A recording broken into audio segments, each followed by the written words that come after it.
Thank you, Mr. Chairman, and I too would like to thank you for having this hearing, the ranking member as well. This certainly is a very, very important topic, and I appreciate the chance to have this discussion.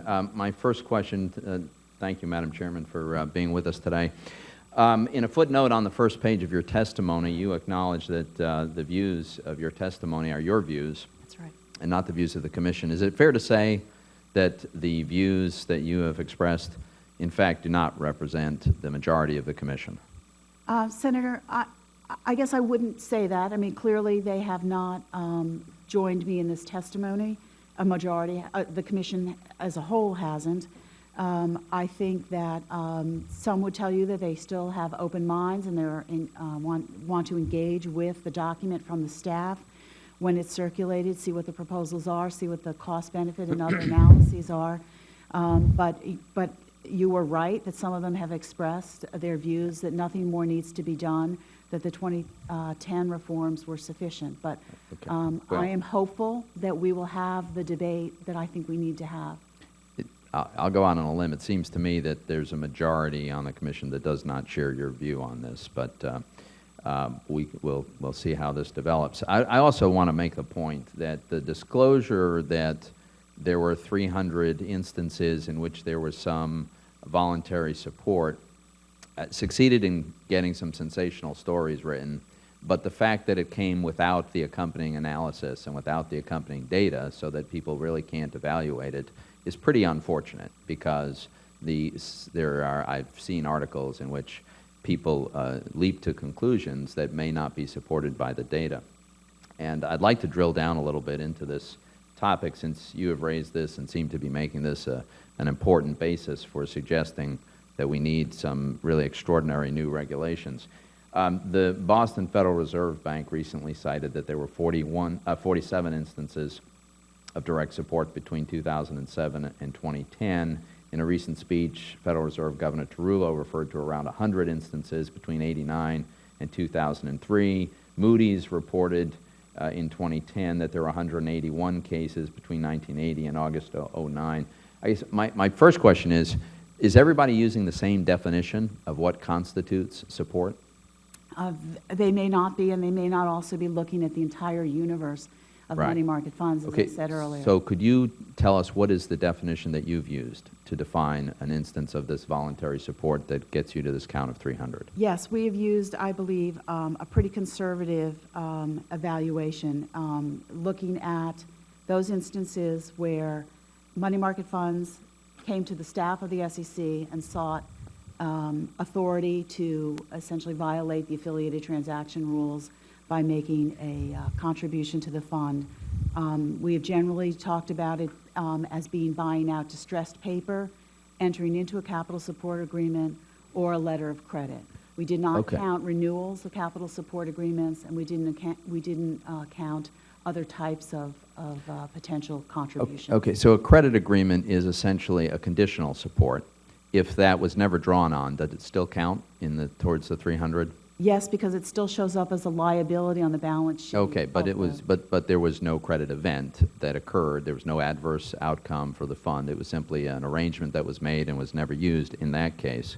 Another question: do you distinguish between significant and de minimis amounts of support? No, and I don't actually think that it's necessarily relevant to distinguish between them. If a fund is going to break the buck, it's going to break the buck, and capital support is there. It contributes to the understanding of investors. I mean, if it's a de minimis arrangement, then it's not clear that the consequence would be breaking the buck. But let me ask another question. In the event that a sponsor had an agreement to purchase securities, and the securities eventually paid in full, would that still count as one of these instances? Yes, it would. Okay. How about the number of instances since the 2010, right? Precisely how many of the 300 occurred after the new regulations were imposed in 2010? My understanding is that since 2010, there have been 3 sponsor support occasions that were necessary because of a downgrade of a foreign bank. I believe it was a Norwegian bank.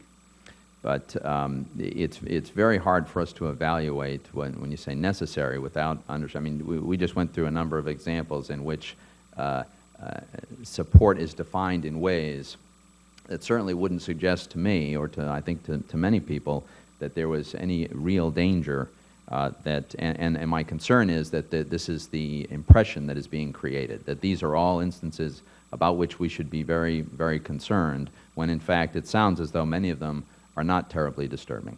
Senator, as I said, I'm more than happy to provide the background information to you, but I think it's also important to note that money market funds come to us and ask us for the authority to enter into these arrangements. So these are not generated by the SEC, these are generated by No, I understand they're heavily regulated and they're forced to come to you for permission to do many things, but that doesn't mean the things that we're forced to request permission for are necessarily disturbing or evidence that there's a problem here.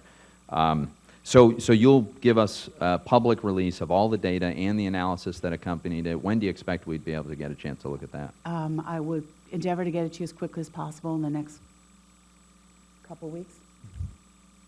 Next couple weeks. Okay, I just would like to make the general point and just wrap up my time.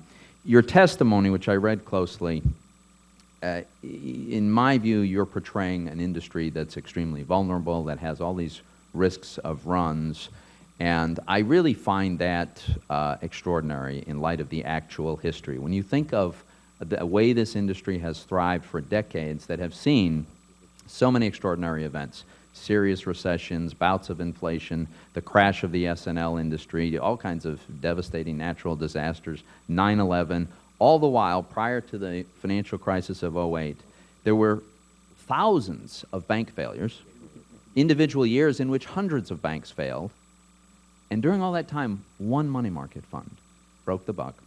There was no run, there was no contagion, and investors got 96 cents out of every dollar.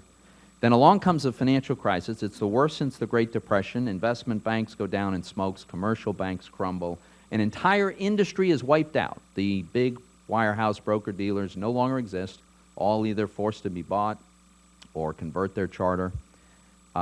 And while the entire financial services sector is virtually collapsing and seizing up, the panic that seized this whole sector did in fact affect some of the money market funds somewhat. One of them broke the buck. Extraordinary measures were taken. I understand all that. And then you impose new regulations that you talked about, liquidity and maturity and credit enhancement, more transparency. And since then, we've had another round of real stresses. An ongoing terrible recession, European credit crisis, downgrade of the U.S. government, considerable redemption pressure, and not a single problem in this whole industry. No one gets in trouble.